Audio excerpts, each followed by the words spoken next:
បាទវិសុក៏ដូចជាសួស្តីទៅកាន់បងប្អូនទាំងគ្នានៅក្នុងវីដេអូមុនខ្ញុំបានបង្ហាញបងប្អូនទាំងគ្នាពីរបៀបនៃការភ្ជាប់អាសយដ្ឋាន JNT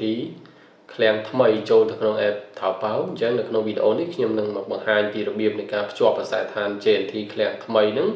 ចូលទៅក្នុង app 1688និង app Alibaba អញ្ចឹង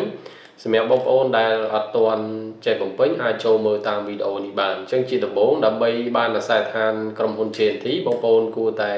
ឆាតទៅ page របស់ JNT Express Cambodia ឬមួយក៏បងប្អូនអាចឆាតទៅ Telegram របស់ភ្នាក់ងារ JNT តែម្ដងក៏បានដែរបើសិនជាបងប្អូនអត់មាន Telegram ពួកគាត់បងប្អូនអាចឆាតមកខ្ញុំមកក៏បានដែរខ្ញុំនឹងផ្ញើ link ផ្ញើ username Telegram របស់ខាងភ្នាក់ងារ JNT ជូនបងប្អូនហើយបងប្អូនអាចសុំអាសយដ្ឋានពីខាង JNT បានដោយបងប្អូនគ្រាន់តែផ្ញើជាលេខទូរស័ព្ទបងប្អូននិងទីតាំងដែលបងប្អូនរស់នៅរួចបងប្អូនប្រាប់ថាយើងចង់បានអាសយដ្ឋានឃ្លាំងដឹកជញ្ជូន JNT នៅចិនពេលនោះគេនឹងផ្ញើជាអាសយដ្ឋានឃ្លាំង JNT រួចគេភ្ជាប់ជាមួយនឹងលេខទូរស័ព្ទរបស់យើងចូលហើយតែម្ដងនឹងមានជាប់ជាមួយនឹងលេខកូដតំបន់ដែលពួកយើងរស់នៅតែម្ដងអញ្ចឹងវាអត់ពិបាកដោយអាសយដ្ឋានចាស់គឺបងប្អូនឆាតទៅសុំគេពីលេខកូដតំបន់លេខកូដអាសយដ្ឋានហើយបងប្អូនត្រូវយកមកបំពេញខ្លួនឯងហើយភ្ជាប់ជាមួយលេខទូរស័ព្ទរបស់យើងទៀតប៉ុន្តែដែលឥឡូវនេះខាង JNT គាត់កែតម្រូវហើយគឺគ្រាន់តែយើងផ្ញើជាលេខនិងទីតាំងរបស់យើងទៅឲ្យខាងភ្នាក់ងារ JNT ទៅគឺគេនឹងបំពេញជា form មួយឲ្យយើងស្រាប់តែម្ដងយើងគ្រាន់តែ copy paste គឺអូខេតែម្ដងអញ្ចឹងខ្ញុំអត់បង្ហាញពី username Telegram របស់ JNT ដោយសារតែវីដេអូមុននៅពេលដែលខ្ញុំបង្ហាញទៅគឺខាង YouTube គេ remove ចោលវីដេអូហ្នឹងណាកាត់ចូលមកដល់កន្លែងយើងសុំអាសយដ្ឋានពីខាង JNT បានហើយយើង copy យកមកផាសនៅក្នុងកម្មវិធី Note យើងផាសវានៅក្នុងហ្នឹងអញ្ចឹងមកអញ្ចឹងនៅក្នុងនេះគឺខ្ញុំបានផ្ញើជាលេខទូរស័ព្ទនិងដូចជាតំបន់ដែលខ្ញុំរស់នៅអញ្ចឹងខាង JNT គឺគាត់ភ្ជាប់ឲ្យខ្ញុំស្រាវតែម្ដងអញ្ចឹងយើងគ្រាន់តែ copy paste ទេគេអញ្ចឹងឥឡូវជាដំបូងយើងបំពេញនៅក្នុង app មួយណាមុនក៏បានដែរ1688ឬមួយក៏ Alibaba មុនក៏បានដែរអញ្ចឹងខ្ញុំដាក់ទៅ1688មុនទៅគេអញ្ចឹងយើងចូលទៅ1688ហើយយើងចូលទៅពាក្យថាមីនៅខាងស្ដាំដៃខាងក្រោមគេរួចយើងចុចទៅលើសញ្ញា setting នៅស្ដាំដៃខាងលើរួចយើងចូលទៅពាក្យថា address management បាទនៅក្នុងនេះគឺមានអាសយដ្ឋានច្រើនដែលខ្ញុំធ្លាប់ភ្ជាប់ពីមុនមកអញ្ចឹងយើង add ថ្មីយើងគ្រាន់តែចុចពាក្យថា new receiving address មកតមកទៀតចូលមកដល់ចំណុចត្រង់នេះគឺបងប្អូន take យកនៅខាងឆ្វេងដៃនេះគឺត្រឹមត្រូវហើយបងប្អូនអត់ take យកខាងស្ដាំណាយើង take យកខាងឆ្វេងអូខេបន្តមកទៀតចំណុចកន្លែងជ្រើសរើសនេះគឺបងប្អូនចុចទៅលើនឹងមួយមកកន្លែងរូប location ហ្នឹងចុចអក្សរពណ៌ទឹកក្រូចនេះមួយទៀតយើងធ្វើការជ្រើសរើសនៅទីតាំងនឹងម្ដងមួយតាមខ្ញុំប្រាប់ណែនាំមកគេអញ្ចឹងគឺយើងរើសពាក្យមួយនេះ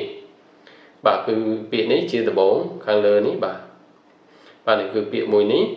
យើងរើសវាមកបន្តមកទៀតពាក្យទី2យើងអូសចុះក្រោមបន្តិចនេះគឺពាក្យមួយនេះបាទយើងចុចទៅលើវាទៅបាទរួចទី3គឺពាក្យទី3គឺយើងយកពាក្យមួយនេះបាទចំណែកពាក្យទី4គឺយើងរើសយកពាក្យខាងក្រោមគេនេះបាទអក្សរខាងក្រោមគេបំផុតហ្នឹងហើយយើងចុចអក្សរពណ៌ទឹកក្រូចនៅខាងក្រោមហ្នឹងមកគេអញ្ចឹងបន្ទាប់ពីបំពេញកន្លែងហ្នឹងរួចយើងចូលទៅ copy វាម្ដងមួយពីចំណុចខាងក្រោមនេះយើង copy វាទាំងអស់អញ្ចឹងមកតាមខ្ញុំប្រាប់អញ្ចឹងគេអញ្ចឹងបន្តមកទៀតយើងយកវាមកផាសនៅកន្លែងចំណុច address នេះយើងផាសវាទាំងអស់មករួចកន្លែង name គឺយើង copy ឈ្មោះអ្នកទទួលខាងលើតែប៉ុន្តែកន្លែងឈ្មោះហ្នឹងអត់បញ្ហាទេបងប្អូនអាចដាក់ឈ្មោះបងប្អូនចូលតែម្ដងក៏បានដែរឬមួយក៏អានេះជាឈ្មោះរបស់អ្នកទទួលតំណែងនៅខាងចិនភ្នាក់ងារ JNT នៅចិនណាអញ្ចឹងយើងដាក់ឈ្មោះរបស់គេហ្មងក៏បានដែរកុំឲ្យសើញសានច្រើនហើយយើងចូលទៅ copy លេខទូរស័ព្ទនេះគ្នា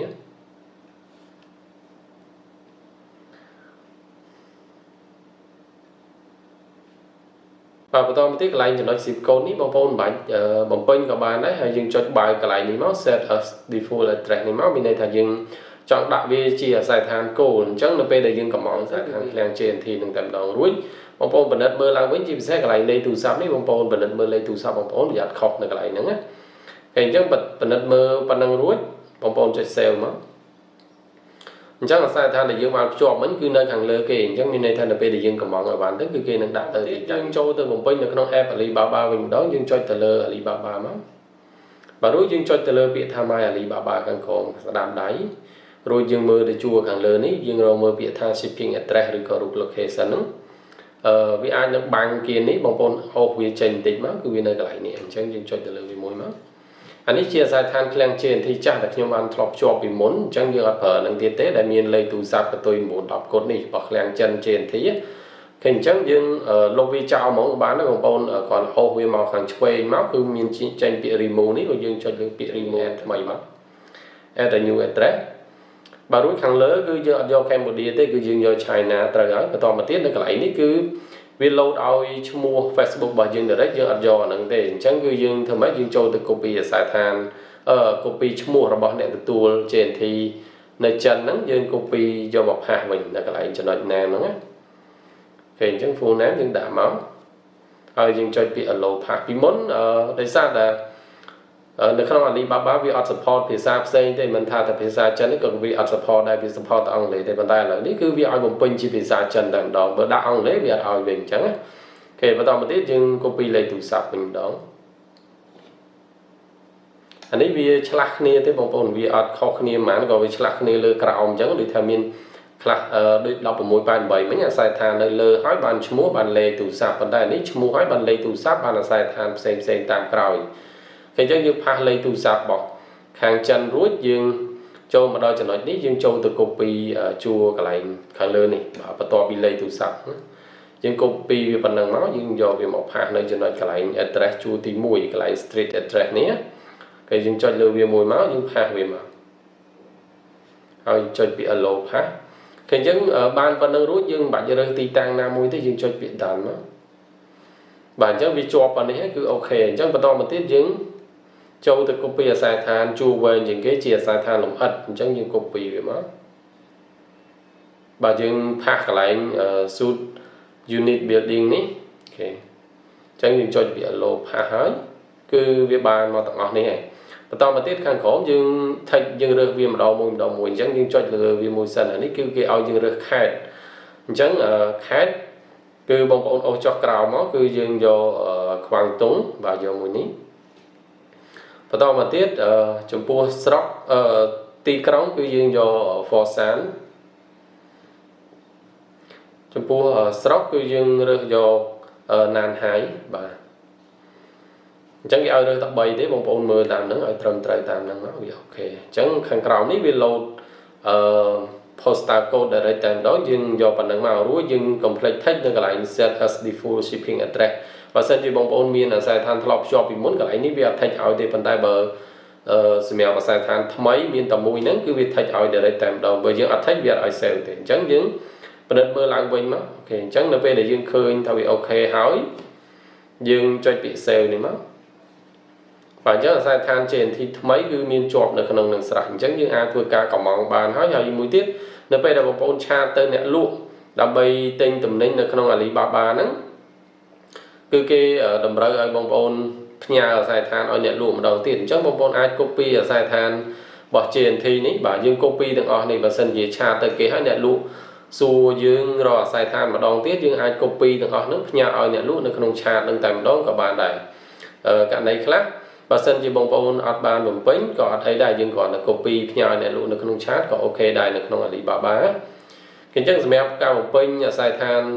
1688ឬក៏ Alibaba ជាមួយនឹង JNT ហ្នឹងមានប៉ុណ្ណឹងបងប្អូនមានចម្ងល់ផ្សេងៗអាច comment សួរនៅខាងក្រោមវីដេអូឬមួយក៏បងប្អូនអាច join ជា group Telegram ដែលមាន link នៅខាងក្រោម description នៃវីដេអូនេះស្រេចហើយសម្រាប់ការ join group ខ្ញុំឆាយតែម្នាក់$1ទេដើម្បីចូលទៅក្នុង group ហ្នឹងរាល់សំណួរបងប្អូនខ្ញុំនឹងដោះស្រាយជូនដោយផ្ទាល់ដោយឡែកសម្រាប់បងប្អូនដែលចង់ចេះទិញឲ្យកាន់តែច្បាស់មិនថា1688មិនថា Alibaba ឬក៏ app ផ្សេងៗដែលខ្ញុំមានបរិញ្ញានៅលើ channel YouTube របស់ខ្ញុំហ្នឹងគឺខ្ញុំមានលក់ជាកញ្ចប់វីដេអូមេរៀនតែម្ដងអាហ្នឹងច្បាស់សម្រាប់បងប្អូនដែលមិនសូវយល់ឬមួយក៏ដំបូងបងប្អូនអាចទិញជាកញ្ចប់មេរៀនទៅតម្លៃមួយចេះ$10ខ្ញុំមានវីដេអូមេរៀនលម្អិតឲ្យបងប្អូនមកចប់អាហ្នឹងសម្រាប់មួយ app បងប្អូននៅពេលដែលបងប្អូនធ្វើទៅមានបញ្ហាមានចម្ងល់កន្លែងណាអាចសួរខ្ញុំបានខ្ញុំនឹងដោះស្រាយជូនដោយផ្ទាល់អញ្ចឹងសម្រាប់វីដេអូមួយនេះមានតែប៉ុណ្្នឹងអរគុណច្រើនបងប្អូនអរគ្នាជំរាបលាបាយបាយ